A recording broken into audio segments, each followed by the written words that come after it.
The carnival came to town, and Dan Klein came alone. His best friend Mike Nelson was on a date with Candy Delaney. Candy had planned for her sister Shannon to be Dan's date, but Shannon backed out at the last minute and found herself some company for that evening. Dan was disappointed because he had a secret crush on Shannon, whom he had known most of his life. They all went to the same schools, although Shannon was always 2 grades older. She was very sweet and had a fantastic personality. She was the it girl of her class, or the alpha girl. She was a stereotype on her feet, blonde, beautiful, curvy, a cheerleader who acted as if she didn't realize her popularity and beauty. Dan, Mike, and Candy had just graduated from high school and were in the final stages of preparing for college. Candy went to Northern Illinois in DeKalb, and Dan and Mike went to the University of Illinois at Chicago. They lived in the northwest suburbs of Chicago, and UH was just a drive away. NIU was a little further away, and Candy stayed on campus. Shannon was already studying at NIU and was 2 years older than Candy. At the carnival, Dan kept an eye out for an opportunity to get away from Mike and Candy. He didn't want to be out of place and felt uncomfortable. He could not imagine that he would soon get his chance. They were queuing for ride tickets when Dan saw Shannon running with Steve Rouse chasing after her. Dan shouted to Mike, "Follow me," as he chased after them. They found themselves behind a tent, out of public view. When he caught up with them, Shannon was sitting on the ground, holding her ankle and crying. Steve was leaning over her and yelling at her when Dan grabbed him and pulled him back, causing his attacker to fall. Steve stood up and punched Dan, hitting him right in the nose. Dan looked around and saw that he was alone. Mike didn't follow him when he gave chase. Steve and Dan were about the same size, but Steve was stronger and a few years older. Dan struck, but missed his opponent's face and lost his balance. Steve pushed the falling Dan into the dirt and continued to kick him in the kidneys. At that moment, fortunately for Dan, a policeman drove by on a golf cart, forcing Steve to run away. Shannon crawled over to him and checked how badly he was hurt. "I won?" Dan asked with a smile, sitting in the dirt. "No, I would say it's a draw," Shannon replied. "How's your ankle?" "Looks like it's broken. I can't step on it." Dan stood up and looked around. He saw that they were close to the medical tent and said, "Come on, I'll help you get to the aid station." "Fine." He picked her up, and when she tried to lean on him, she almost fell. "Let's do this the easy way," he said, and picked her up.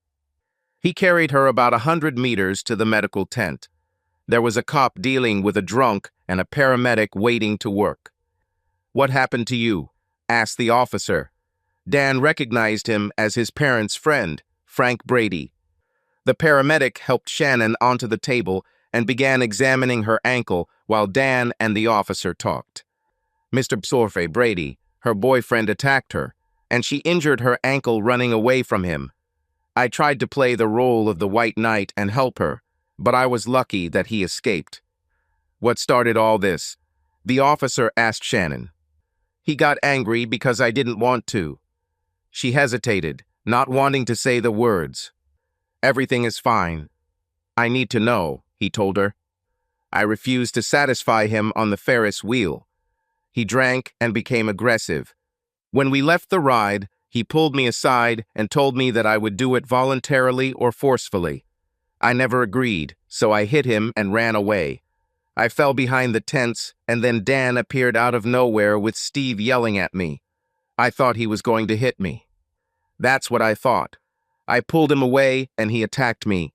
He punched me, then pushed me to the ground and kicked me when I missed in response, Dan added. "Who is this guy?" asked the officer. "Steve Rouse," she said. "Fine. Since you were hurt, I need to make a report. You'll both have to testify." "How serious is this, Johnny?" the officer asked the medic. "I don't think it's broken, but she still needs an X-ray. The tumor is strong, so you need to apply ice first," the doctor answered. "Okay, check Lancelot to make sure his nose isn't broken," the officer said, turning to Dan. Shannon was taken to hospital by ambulance while Dan's wounds were examined. He texted Candy to come to the medical tent so he could tell her what happened and so she could call her parents. As he was leaving the tent, Mike and Candy approached from the parking lot. "What's happened?" Candy asked. "Your sister tried to run away from her boyfriend, and I intervened. She ended up in the hospital with an injured ankle, and her boyfriend ran away," Dan said. "Oh my God," Mike said. "Yes, idiot. I told you to follow me when I ran after her." "What the hell happened?" Dan asked. "I didn't hear you." "Sorry," Mike replied. "Come on, I'm lucky." "He was about to trample me," Dan said. "I need to go to the hospital. My parents will meet me there. Can you give me a ride?" Candy asked after she finished talking on the phone. "Yes, of course," Mike answered and took her hand as they walked to his car. "See you later," Dan said as they left. A couple of weeks later, Dan and Mike were relaxing by Dan's pool when Dan asked, "How's it going with Candy?" "Nothing special. We dated a couple of times, but we didn't work out as a couple." "Understood. One way or another, she will soon leave to study." "Yes, her dad rented an apartment there for her and Shannon. They may have already left." "Ah," Dan said regretfully. He never found out how Shannon was doing. Since Steve didn't hit her, he only got off lightly for fighting with Dan. Steve went to Alabama to study and returned there early. Dan was glad he wouldn't see him again. The school year passed without much event, and during the Christmas holidays, Dan happened to meet Candy at the mall. "Hello, Candy. How are you?" he asked. "Fine. Just buying last-minute gifts. And how are you?" "The same. How are your studies?" "It's hard, but it's good. Shannon helps a lot. We're both studying to be accountants, so she can help me with my classes since she's already taken them." "This is good. How is she feeling? How's your ankle?" "Oh, it's already healed." "Is she in town?" he asked hopefully. "No. She returned to the guy she dated at university and went home with him for the holidays." "Oh," Dan said with disappointment, and Candy noticed it. "Dan, maybe we can have lunch together." "Yes, sure. How about Maggiano's?" "Great. I'll give you a ride." "My sister likes you, huh?" Candy said as they waited for a table. "Probably," he answered shyly. "She is older than us. You don't stand a chance, you know." "I didn't even think it was possible. Anyway, I'm here with you now, not her." She smiled when he said that. Dan continued, "When are you coming back?" "The 7th. Classes don't start soon, but I'd like to get settled in already." "I see. It makes sense. You know, it's only a little over an hour's drive from here." Dan was surprised by this unsolicited comment from her. Is she really interested in him and says it's not that far off to meet him during the school year? "Are you home on weekends?" "I would come if there was a reason," she said with a smile when they were called to the table. The dinner went great. They communicated easily without any awkwardness. Dan started to become attracted to her, and he felt like she was flirting with him. Dan insisted on paying for lunch, and as he paid, he asked, "Do you want to go to the movies tomorrow night?" She thought for a moment and said, "I have a date with Mike, sorry.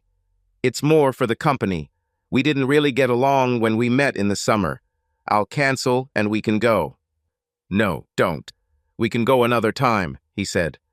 He didn't want to get into a love triangle with his friend and Candy. He realized that he needed to talk to Mike, because there must be some interest if he was dating her again. When she dropped him off at his car, he said goodbye and received a kiss on the cheek.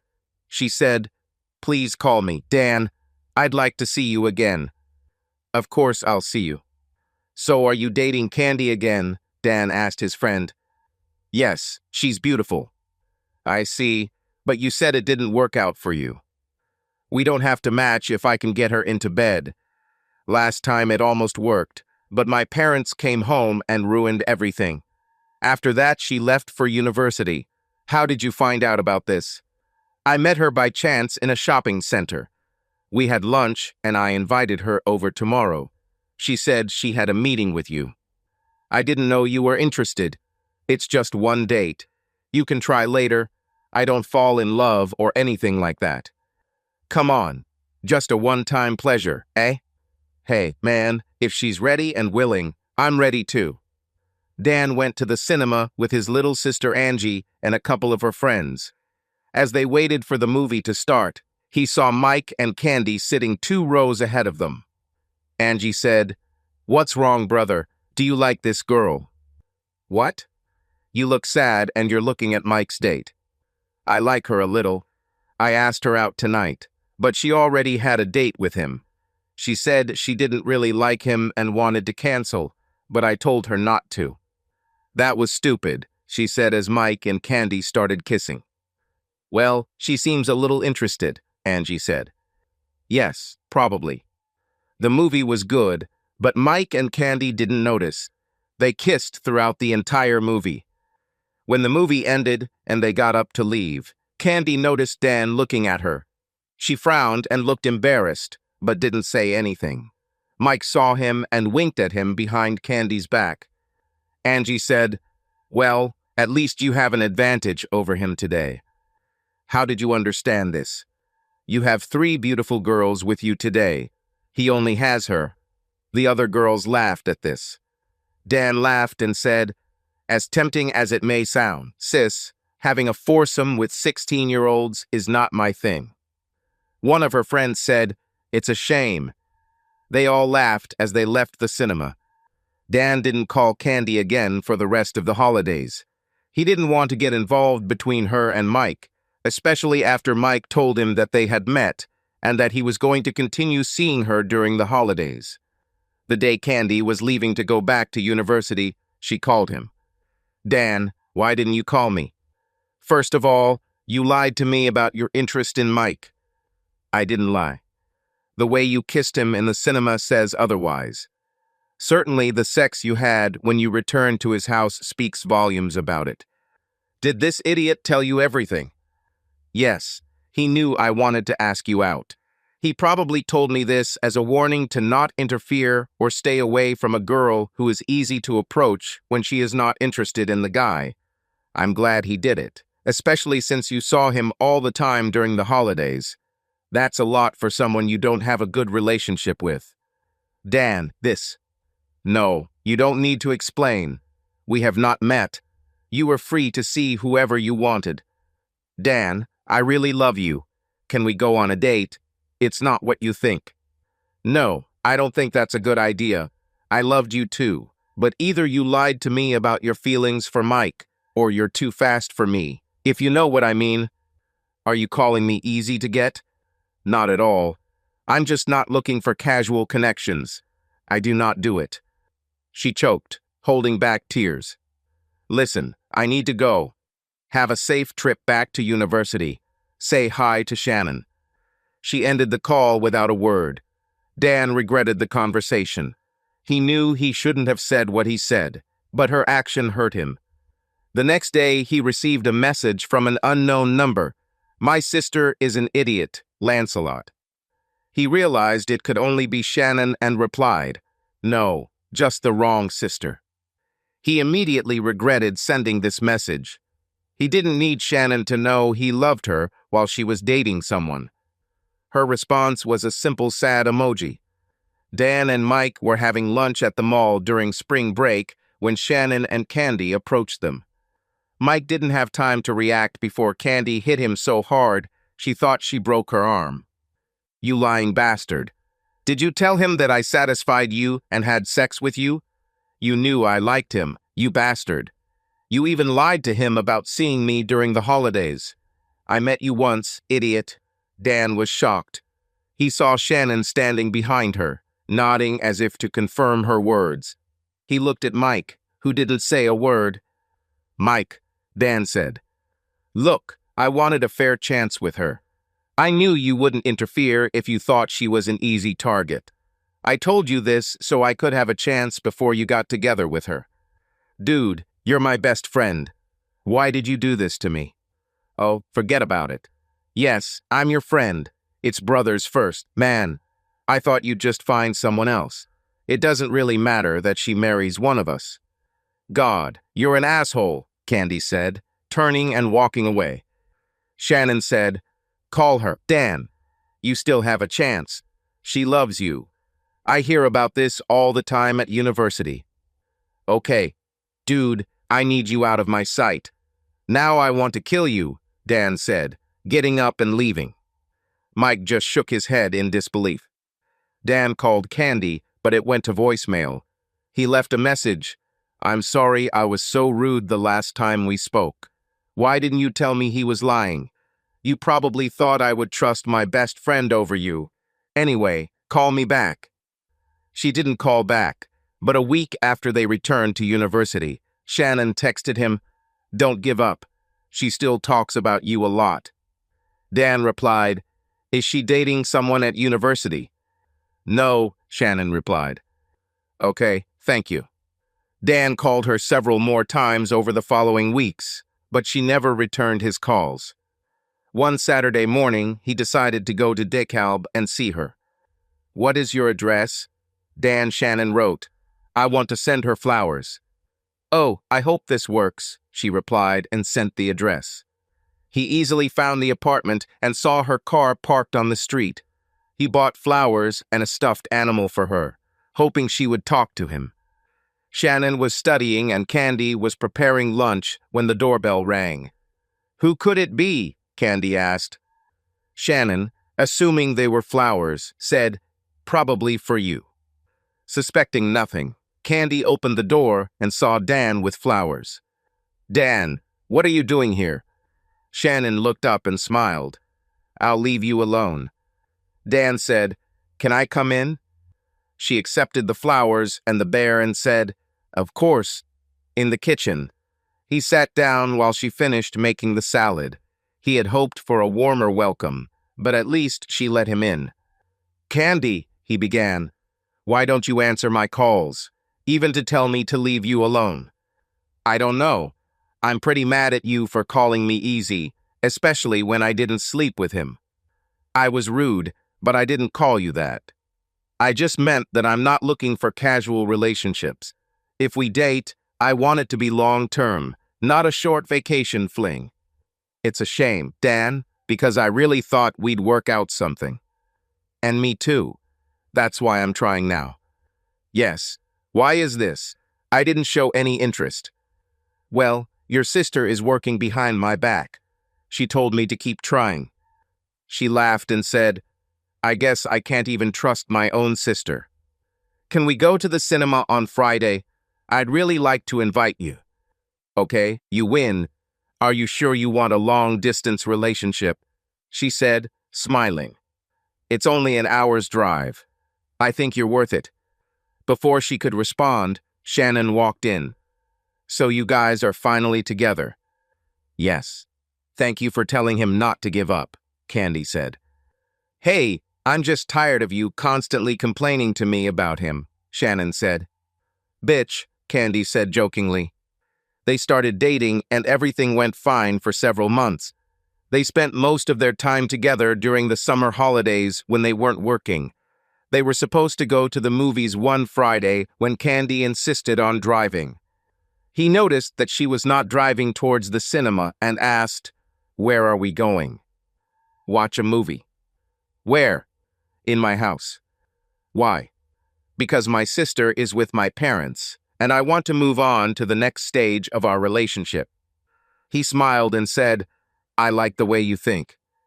As soon as they entered her apartment, she immediately pulled him into the bedroom.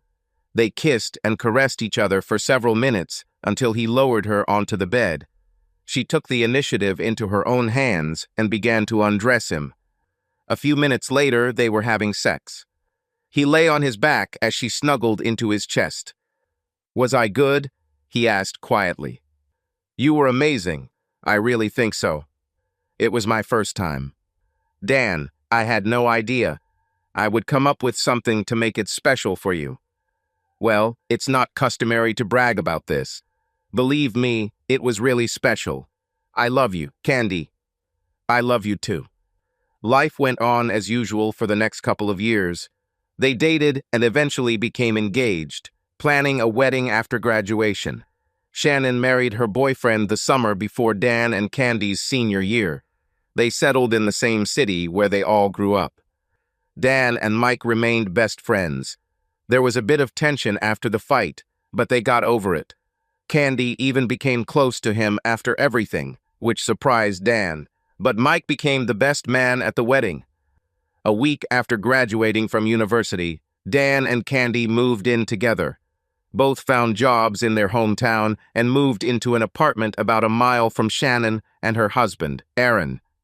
One boring Tuesday evening, the intercom rang at their door. Dan pressed the button and asked, "Who's there?" "This is Shannon. Help me, please." Before he could answer, he ran out of the apartment and went down the stairs. "Shannon, oh my God," he said as he opened the bottom door to see her with a split lip and a swollen cheek as she held her left hand. She collapsed into his arms, sobbing disappointingly. Candy came over and hugged her. "What the hell happened, sister?" "I caught him with someone else and tried to kick him out. He just laughed at me, so I started hitting him in the chest. He tried to stop me and pushed me away, and I lost my balance and fell down the stairs." Candy hugged her even tighter, then said, "We need to take you to the emergency room. That arm looks broken." "It's not his fault. I started hitting him," Shannon said through tears. "Okay, we'll take care of that later. Dan, please get the car." "Dan, where is he?" "He was here a minute ago," Shannon said through tears. "Damn, I hope he didn't go to your house." "Lancelot, no," Shannon whispered to herself as Candy said, "Wait here, I'll get the keys." "I'm going to kill that bastard," Dan muttered to himself as he drove to Shannon's house. He parked and ran into the house. The door was unlocked, so he opened it and entered. "It's good to have you back, bitch," a voice shouted from the top floor. Dan quietly walked up the stairs, hoping for an element of surprise. However, he was out of luck. "Oh, it's you. What do you want?" A little princess came and started lying. "She fell. I didn't hit her." Dan didn't say a word. He entered the bedroom and hit Aaron as hard as he could. If this were a movie, Aaron would have passed out. But in real life, everything was different. Aaron fell onto the bed, but immediately jumped up and rushed at Dan. They rolled around the room, punching and kicking each other, until Dan knocked the wind out of him with a punch to the stomach. Dan stood up and kicked him in the back, remembering how it stopped him in the fight with Steve. Ironic, he thought, realizing that all his fights were because of Shannon. Candy ran into the room and screamed at Dan to stop. Dan, shocked by the sight of his wife, turned around and saw her crying. "He's not worth it. Don't get in trouble for him," she said. "Fuck you, bitch. You didn't say I wasn't worth it when I was inside you last night," Aaron said. "No," she screamed. "He's lying. Dear, don't listen to him." "Yeah, bitch. Then listen for yourself," Aaron said, handing Dan his phone. Candy tried to snatch the phone, but Dan, in shock, held it. She fell to the floor crying and said, "No, don't look. I'm sorry. I'm sorry." Shannon came in and asked, "What's going on?" still holding your hand. "Let's get you to the hospital. We can figure it out on the way," Dan said. "No, honey, wait," Candy shouted. Dan ignored her and helped Shannon out of the house. "Dan, tell me what happened there," Shannon asked. "Your husband said he slept with Candy last night. I was late at work and went out for a drink, so I don't know if she was home or not. I found panties that weren't mine under the bed this evening. That's how I caught it. I don't know if it was her or not. I was at Mom and Dad's. He gave me his phone number and said there was evidence there. I haven't looked yet. I'm afraid to find out. What if it's true?" he said, starting to cry. "I love her so much." "Dan, those panties I found were a red lace thong. She has these. Let's wait until we drop you off. Then we'll look at the phone together." Fine. Dan held the phone in his hand, waiting for news about Shannon. He tried to open the phone, but it was password protected. The nurse came out and called his name. "You can come in," she said. As he stood up, he saw Candy running towards the entrance. He shook his head and followed the nurse. "Wow, it looks like you lost the fight," Dan said to Shannon, walking over to her bed. "How many steps did you manage to hit with your face?" he joked, making her laugh a little. She had a splint on her arm and her face was covered in bruises. "They said it was broken. They'll take an X-ray tonight and put a cast on tomorrow, I guess." "Did you look at the phone?" "I just can't believe she would do that." He had to lie. "It's password protected. I couldn't get in." "Try 117-711. He entered, "I'm inside." He opened the Messages app and found a recent conversation with the initials CD. He assumed it was Candy and opened the correspondence. There were only 4 messages.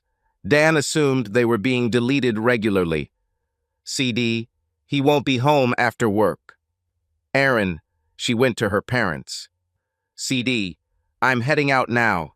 Get ready." Erin, "I'm always ready for you." Dan's tears flowed as he read, "Your parents." It could only be her. He clicked on the CD icon to check the contact information. It was Candy's number. He handed the phone to Shannon and sank into a chair, lost in thought. Shannon started scrolling through his photos and found several videos of Erin having sex.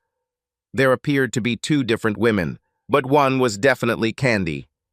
"Damn, there's a video here," she said as she sent it to herself and Dan. "There are 4 videos, but only one with Candy. I don't know this other woman." She cried, "How could she do this to us? My sister? My husband?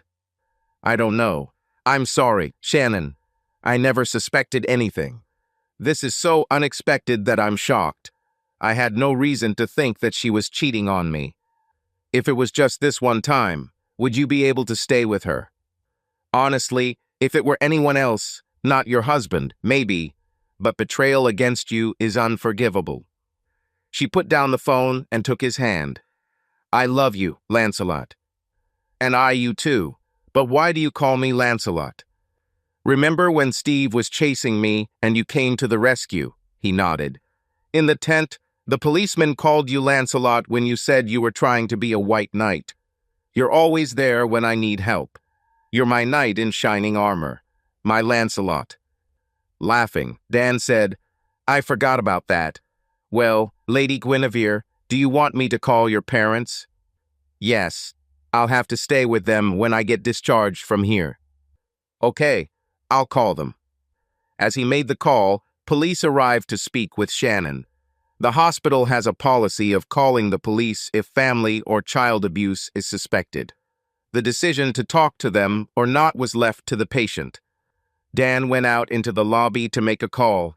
He found a place where Candy couldn't see him, but he could see her if he looked around the corner. She sat in the corner, crying, and looked at the main door to the emergency room. He still couldn't believe she did it. His shock turned to anger. He called her parents and said, "Hi, this is Dan." "Hello, Dan. What's happened?"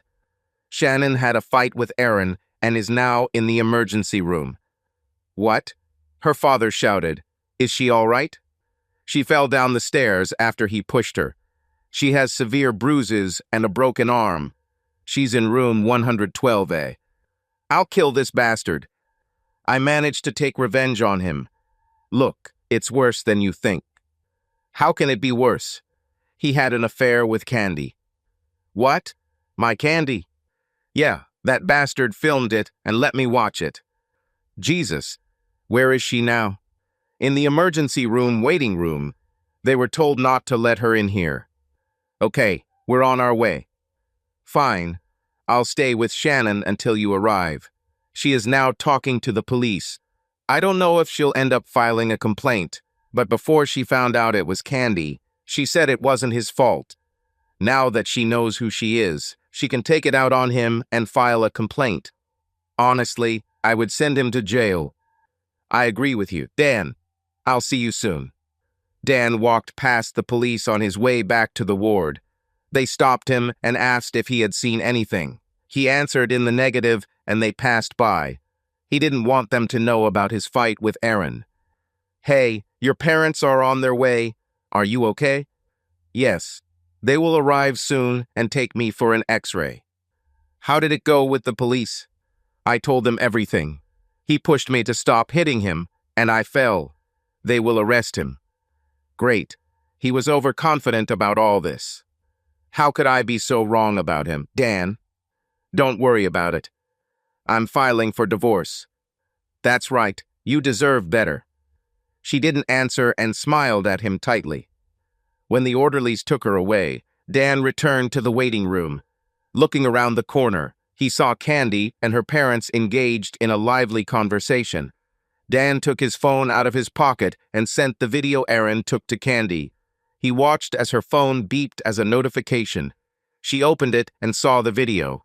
Screaming, she fell into a nearby chair, dropping her phone. Her mother picked it up and looked at what was on it. She then threw the phone back into Candy's lap and walked away, shaking her head. She saw Dan peeking around the corner and grabbed her husband's hand. They headed to Dan's place and made sure Candy couldn't see them as they turned the corner. What a mess, Dan. We're so sorry, her father said. I decided to call off the wedding.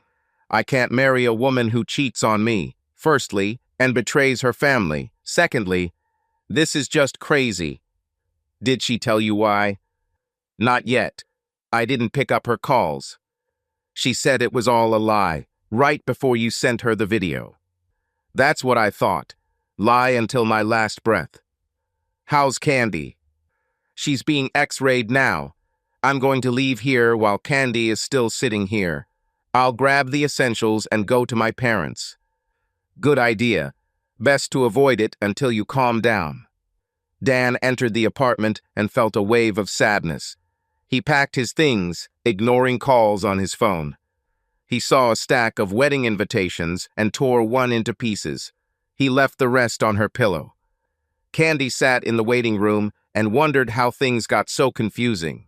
Why did Aaron write them down? Why didn't he tell her? Why did he give this video to Dan? How could she be so stupid? Then she saw a policeman coming around the corner. She approached him and asked, "Officer, is it a crime to record me having sex without my knowledge?" Well, I guess it depends on what they do with the video. Laws against retaliation prohibit it from being posted online or shared on social media. There are also laws against blackmail and things like that. What happened? The man I had sex with recorded it on his phone without my knowledge.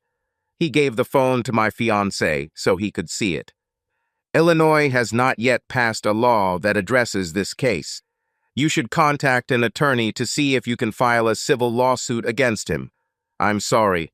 I hope everything works out, the officer said sincerely as he walked away. Candy saw the doors open and her parents came out with Shannon. She approached them, but her father said, "Haven't you done enough? Leave her alone." "But Dad, please. Don't make a scene, Candy. Just go home." "Where's Dan?" "He left an hour ago." "Damn, he should be home," she said and ran to her car to go home. As her parents turned onto Shannon Street, they saw a police car drive by with Aaron inside. Shannon shook her head sadly at the state of her life. They packed a bag with her clothes, and Shannon took the red underwear that would cause the collapse of her marriage and later her relationship with her sister. "Mom, these are Candy's things. Can you make sure she gets them? I want them out of my house." "Don't be rude. Just throw them away." Candy ran into her apartment and screamed for Dan. She ran from room to room, finding everything empty, and eventually ended up in her bedroom. She sat down on the bed and cried. A few minutes later, she laid her head on the pillow and found the torn invitation. She cried even harder and called Dan again. He didn't answer. The next day, Dan realized he hadn't watched the video.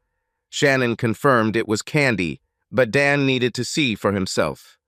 He decided to look for photos first to see if it happened more than once. There were naked women in the photographs, but it wasn't Candy. He found photos of Shannon, but closed them, not wanting to violate her privacy. He returned to the video and pressed play. He saw Aaron say he had received a text from Shannon and put the phone on the nightstand. Dan realized that Candy probably didn't even know she was being recorded, and that was Aaron's excuse for handling the phone while they were having sex. It was standard sex. They hardly spoke. There was no ridicule for Dan or Shannon, and sex lasted about 10 minutes. When it was finished, Candy said, "That's it. Are you happy now?" "Yes, you're hot. If Dan or Shannon ain't, I will cut off your dignity." "Easy, honey. It is not necessary. I'm not going to ruin my marriage by giving you away. This is our secret. It's better for him not to find out about Mike either. I told you, I won't tell him. You've kept your part of the deal. I'll do mine. You just need to be more careful if you're going to sleep with him. Walking into a motel in broad daylight is a bad idea. Anyway, I've had enough. It was goodbye sex. I won't cheat when I get married. You have a twisted idea of good and evil, sweetie. No, once I take my wedding vows, I make a commitment. I didn't say vows when we started dating or when we got engaged." "Wow, girl, if you don't think you're doing anything wrong, why would I hide it? He doesn't need to know. That's all that matters. Bye." Then the video stopped and Aaron smiled at the camera. Dan threw the phone at the wall and screamed, "Damn." His mother came running and said, "What, dear? Everything is fine." "No, just found out she slept with Mike too." "Oh, Dan, I'm really sorry." "Yes, me too, Mom, me too." Dan continued to ignore Candy's calls. He had to deal with Mike and didn't want to be informed. I hope Candy didn't watch the whole video and realize he knows. Dan texted Mike, "Meet me tonight, bro. I want to talk about the bachelor party." Mike, "Yes. Bill at 7. Dan, "Perfect." Bill's pub is a strip mall with parking on the side of the building. It was the perfect place for someone to get robbed. Dan called his high school friend Javi and demanded payment of the favor he was owed. During their sophomore year of high school, Javi and Dan were together outside school one day and saw Javi's girlfriend making out with another guy. Javi beat the crap out of him, and his girlfriend ran away and called the police. Dan told police the other guy threw the first punch after taunting Javi, calling him an asshole and insulting him about taking his girlfriend. As a result, Javi received only a fine and several hours of community service. It was less than the other guy who was considered the instigator. Javi always thanked Dan for keeping him out of juvenile detention and promised to repay that favor someday. This day came. Dan was sitting in the parking lot and saw Mike drive up. As soon as Mike got out of the car, he was grabbed by one of the two masked men waiting. The second guy grabbed Mike by the wallet and punched him several times in the stomach and face. Then, as a final act of revenge, he hit him between the legs. As Mike curled up on the ground, Dan ran up and yelled at them. The attackers ran away, and Dan helped Mike. "Are you all right? What the hell did this all mean? They took my wallet." "Crap. Do you need an ambulance?" "No, just call the police." Dan called the police, and they filed the necessary robbery report. Dan finally got tired of Candy calling him and answered the call later that night. "Hello." "Dan, baby, it's not what you think." He interrupted her and said, "How long have you been sleeping with Mike?" "Dan, that's not true. That's crazy." "Watch the video. We're done. I'll take my shit and you can keep the apartment." "No, Dan, wait." She told the dead connection. Candy watched the video with horror, seeing that it also included their post-coital conversation. She started crying again. She then realized that he had evidence that he was blackmailing her. "Let's see what the cops think about this," she told the empty room. Dan went to Delaney's house to check on Shannon. Mom let him in and hugged him. Once again, I apologize for Candy's actions and thank him again for helping Shannon.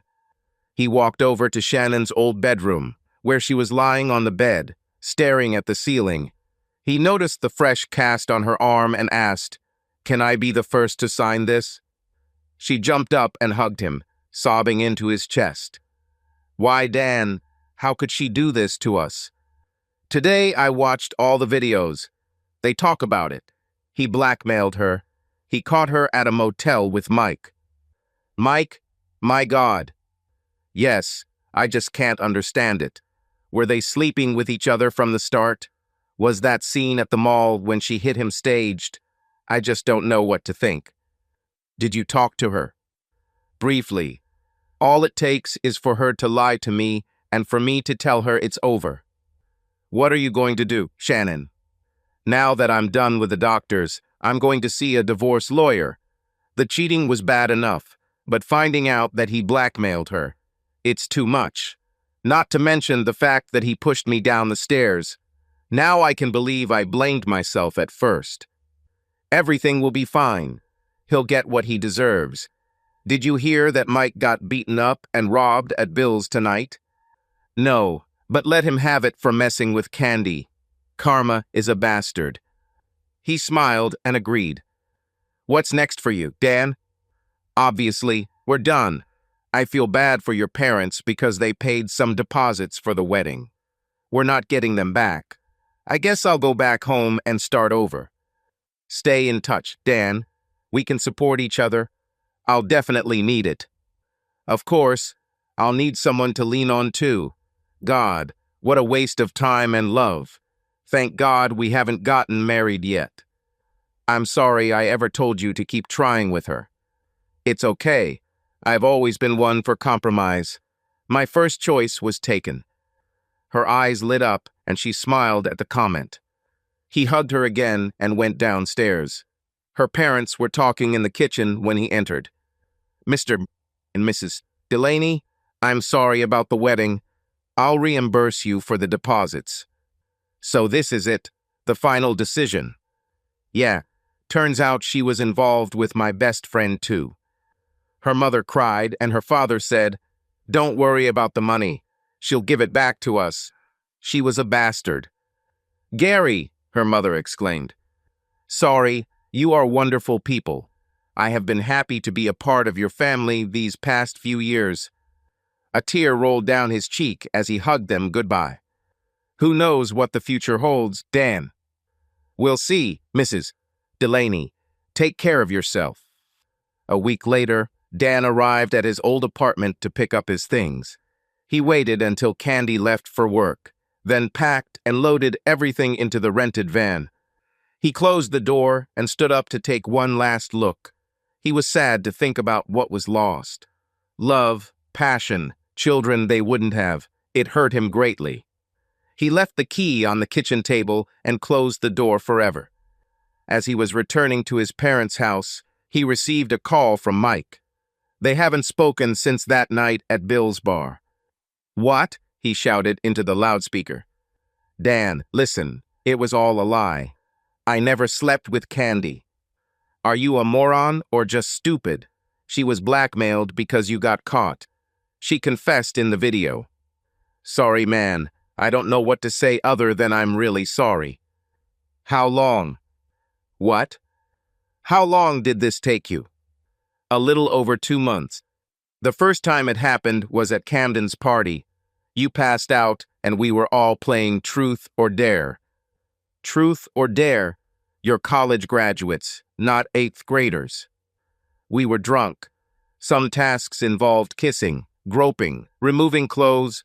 We all got turned on. Candy and I were the only ones without a partner. When everyone left to have sex with their partners, we were so drunk that we did it too." "Bastard, why did you keep going?" "It wasn't regular, and she always called me when she wanted to." "You were my best friend, bastard. How could you do this to me?" "I've always wanted her, and you know it. I finally got my chance, and she was great in bed. How could I refuse?" "Listen to me carefully. Next time I see you, You will wish that those guys who robbed you would kill you. You are dead on your feet, and when I see you, not if I see you, when I see you, your corpse will not find out." He didn't give him a chance to answer and ended the conversation. He reproached himself for being dramatic. He knew he wasn't a fighter and he hadn't won his last couple of fights, so it was an empty threat. He hoped it would be enough to keep him away. Candy was devastated that her family had cut off all contact with her. She eventually transferred to the Milwaukee office and hoped that one day they would forgive her. She knew Dan would never do this. The betrayal was too deep. Aaron was released on bail, but did not bother Shannon again, partly because of the restraining order, partly because he wanted to get rid of the obsessive bitch, as he called her. He accepted a deal on assault charges for shoving Shannon and blackmailing him. His lawyer tried to acquit him of blackmail, but since it was his phone that was recording and he willingly gave it to Dan, the judge allowed it to be used as evidence. He received 6 months for assault and 1 year for blackmail. His lawyer negotiated the attack as best he could. Shannon's written statement hinted that the fall was almost accidental. However, the push that caused it is not, so he did not escape punishment completely. He returned to his hometown after being released after 12 months for good behavior. Shannon never saw or heard from him again. Dan met Shannon every Saturday for coffee and tea.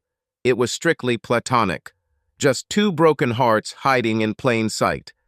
6 weeks later, she canceled the appointment one Saturday morning. She called but left him a voicemail. She cried in the message and said she didn't feel well. Dan didn't call back. He drove to her house, where she was living again after Aaron moved out. A knock on the door caught her by surprise on the couch, surrounded by a pile of used napkins. She was wearing a shabby old robe. She saw him through the window and shuddered. There was no way she could let him see her in this state. She screamed, "Please go away, I'm fine." He shook his head and said through the glass, "No." She cried and said, "Please." He shook his head again. She gave in and opened the door. He entered and, seeing the state of the house, hugged her. "What happened? I'm supposed to be your rock, remember?" "I am pregnant." "Oh shit." "Yes, oh hell." "Come in, let me calm you down. I'll make you some tea." He went to the kitchen and took out a capsule of green tea for her. She had a Keurig coffee machine that she used for tea. It was easier than heating the kettle. He placed the tea in front of her and began collecting the used napkins, throwing them in the trash. Once everything was settled, he sat down next to her and hugged her. She cried and sobbed in his arms for 10 minutes in silence. Finally, she spoke. "I'm almost 3 months along. With all this stress, I didn't even notice that I missed my period." "Whose child is this?" Dan made a joke and got slapped on the wrist for it. "Asshole, of course he is. I didn't cheat." "Of course not." "What should I do, Dan? I'm terrified. In a few months, I'll be divorced and my baby won't have a name.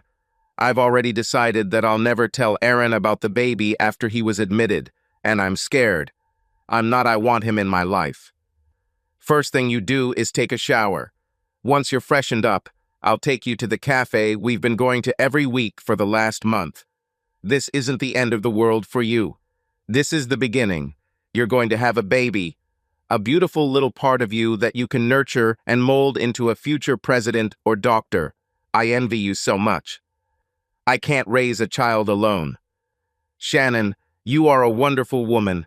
There is someone out there somewhere waiting for you, I'm sure." "Ha, easy to tell you." She got up to go to the shower. She heard him say quietly to himself as she went upstairs, "I picked the wrong sister." While she was taking a shower, he tidied up the house a little. He cleaned up the mess in the living room and loaded the dishwasher from the overflowing sink. When she came down, she found him wiping the countertops. "Why are you cleaning my house?" "Hey, I'm not cleaning. I'm tidying up." "Okay, let's go."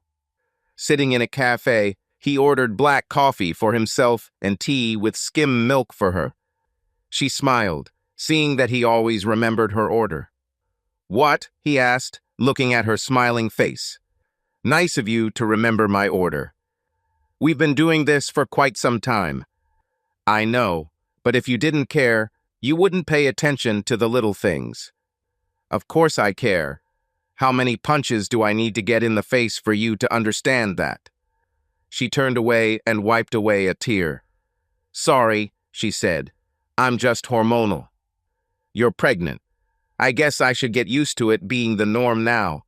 Changing the subject from hormones, "Have you told your parents?" "No, that scares me too." "You know you have to tell them before it becomes noticeable, right?" "I know. I don't think they'll be angry. They really want to be grandparents.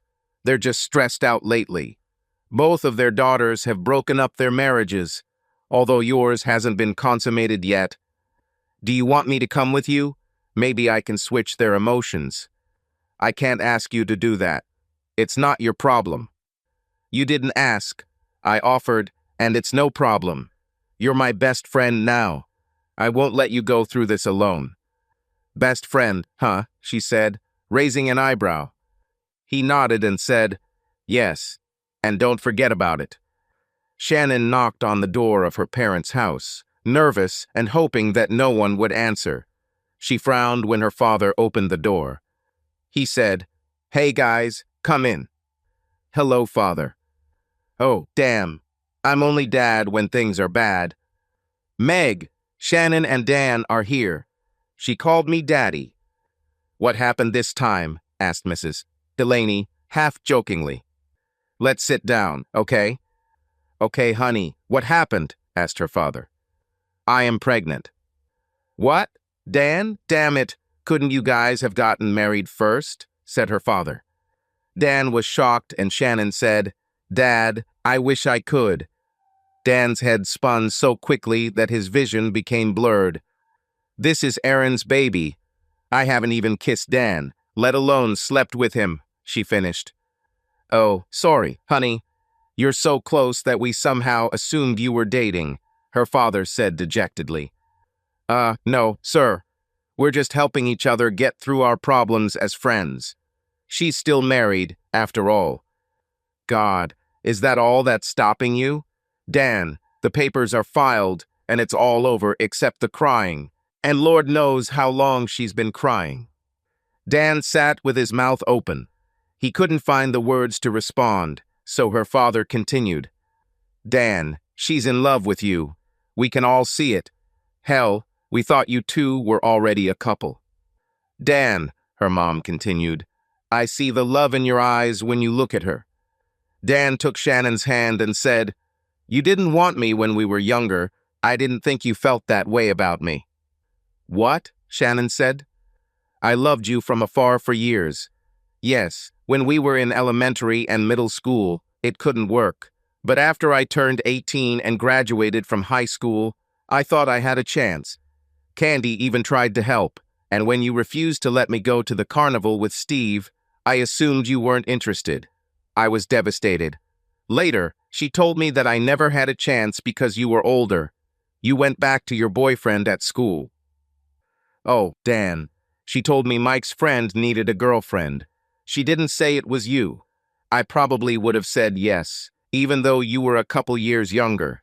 You were sweet, and I knew you were a good guy. God, after you saved me from Steve, I was so embarrassed that I just ran back to school. This guy was Aaron. By the way, he convinced me to give him another chance."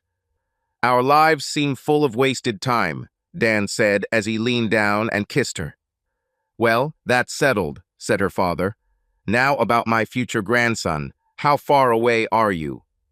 "Almost 3 months. We need to get your house ready. We need to set up the nursery, secure the house for the baby, and go shopping." "Oh boy, we're going to buy a lot," her mom said happily. "Dan, if you are heading where you seem to be heading, will you be able to accept her child from another man?" asked her father.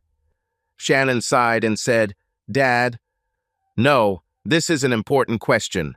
I obviously haven't had time to think about it yet. but I don't see a problem, especially since you don't want Aaron in his life. This brought Shannon's first tears of joy in months.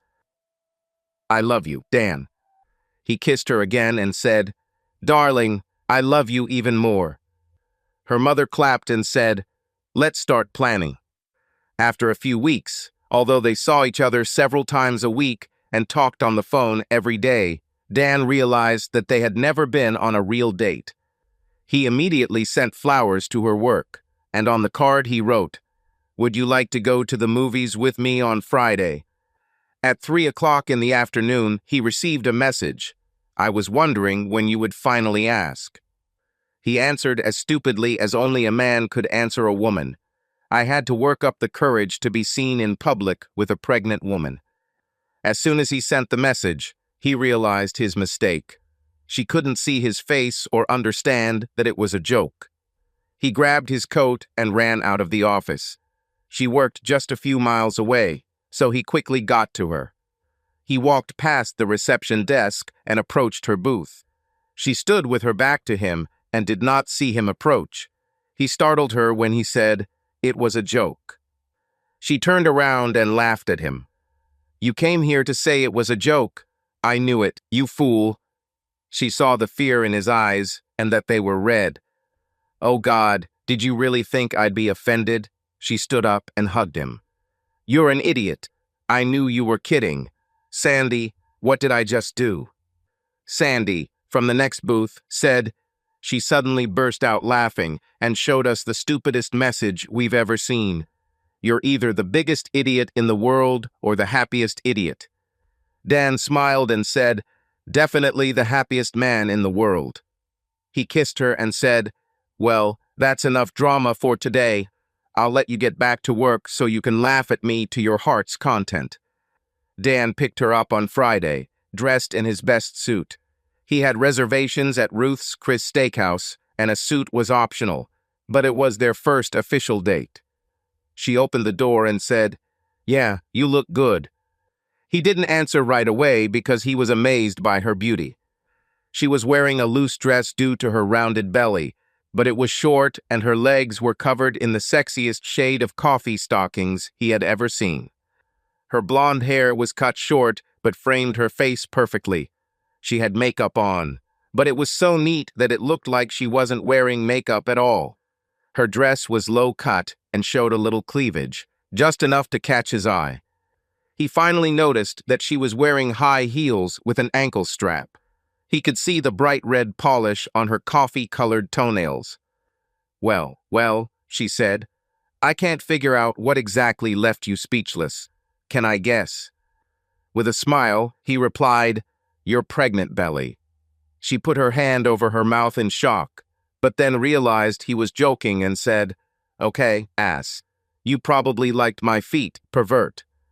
He looked deep into her eyes, lifted her chin with his finger and said, Your legs are so sexy. I really wasn't kidding. Your pregnant belly is beautiful. I love you. She smiled, holding back tears, and said, I love you more. After dinner, he took her home and walked her to the door. She said, You know, if we make love, you won't need to use a condom. He laughed and replied, But I don't know where you've been. She hit him on the shoulder and said, Dan, please come in and make love to me. He leaned over and kissed her. Rising for air, he said, I would die to hear those words from you. She screamed and ran into the house. He chased her to her bedroom, and they shed their clothes. Dan woke up wrapped in the arms of his beloved. He had never felt happier in his life. She woke up shortly after him and smiled when she saw him looking at her. She asked, What are you thinking about, my love? Honestly? Yes, please. I was thinking about how in stories the lover wakes up to the smell of coffee and bacon, and I smell sex and morning breath. She playfully hit him and said, I'll make the coffee and start cooking the bacon. There's an extra toothbrush in the drawer on the left. Thank you, he said, and then kissed her. I love you. I love you too. When the time was right, Dan started going to all of her doctor's appointments and Lamaze classes. Everyone assumed he was the baby's father, and he never bothered to correct them, and neither did Shannon. She was proud that people thought Dan was the father. Dan was driving up to his apartment when he saw Shannon sitting on his porch. "How are you, darling?" he asked. She tossed him an envelope and said, "My divorce is final." "It's great," he said. "What's the matter?" "I don't know. Nothing. I think my failure as a wife is complete. How can you want me? Aaron clearly missed me." Dan realized what was happening. She had been unsure of her slight weight gain for some time. She was also always worried that he would change his mind about her and leave her for a non-pregnant girl who would have her own child. Dan had been waiting for this day for months. He took her hand and led her to his apartment. He opened the door and pulled her inside. "Please sit down. I'll be right back." He went into his bedroom and called. "Mr. Delaney, I'm sorry to do this over the phone, but your daughter received the final divorce papers today. She's a complete mess. Sir, I would like your permission to marry her." "Jesus Christ, son. You had it the first time with Candy, and you probably still have it now. Make her an honest woman. Come and show her mother the ring. I'm sure you already bought it." "Yes, sir. Thank you. See you soon." "Hey, baby, can you come here for a minute?" Dan asked. "You make your pregnant girlfriend walk all the way." Dan was on one knee when she entered the room. She froze mid-sentence and began to cry. "Shannon, please make me the happiest person in the world and help me correct our mistakes. Help me stop wasting love and time, and give our child a father. Will you marry me, my love?" "Yes, oh God, yes." "Thank God," he said. She hit him on the shoulder. He kissed her passionately like never before and said, "I've been waiting my whole life for you to tell me this." "God, what a waste of time," she said as she kissed him. End. Subscribe to our channel so that your second chaff doesn't cheat on you, and go ahead and listen to the next story, because this story is nothing compared to the next one. If you're under 18, don't even think about listening to the next one.